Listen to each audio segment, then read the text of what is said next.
నమస్తే, నేను Ravinder. Privilege news కు స్వాగతం. ములుగు జిల్లాలో ప్రకృతి బీభత్సం విషాదాన్ని మిగిల్చింది. ఒక్క పిడుగుబాటుతో 21 ఆవులు అక్కడికక్కడే మృతి చెందాయి. తాడ్వాయి మండలం అంకంపల్లి గ్రామంలో జరిగిన ఈ ఘటనతో పశువుల యజమాని కన్నీరు మున్నీరు అవుతుండగా గ్రామమంతా విషాదంలో మునిగిపోయింది. ములుగు జిల్లా తాడ్వాయి మండలం అంకంపల్లి గ్రామంలో శుక్రవారం రాత్రి భారీ వర్షంతో పాటు పిడుగు పడింది. ఇంటి సమీపంలోని పొలంలో కట్టివేసిన 21 ఆవులపై పిడుగు పడటంతో అవన్నీ అక్కడికక్కడే మృతి చెందాయి. ఈ ఘటనతో పశువుల యజమాని సమ్మయ్యకు భారీ ఆర్థిక నష్టం వాటిల్లింది. ఒక్కసారిగా 21 ఆవులు మృతి చెందడంతో గ్రామంలో తీవ్ర దిగ్భ్రాంతికి గురయ్యారు. ప్రభుత్వం బాధిత రైతును ఆదుకొని తగిన నష్టపరిహారం అందించాలని స్థానికులు కోరుతున్నారు.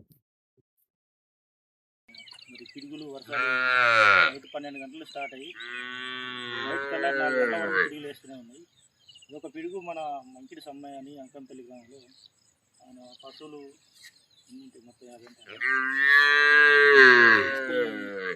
ఈ పశువుల దొడ్లో పిడుగు వేయడం వల్ల ఒక 20 ఆవులు చనిపోయి ఒక 2 ఆవులు అటు ఇటు కానంతో ఉన్నాయి. కాబట్టి ఈ యొక్క 20 ఆవులకి ప్రభుత్వం నష్టపరిహారం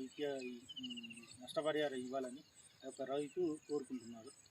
అలాగే ఈ యొక్క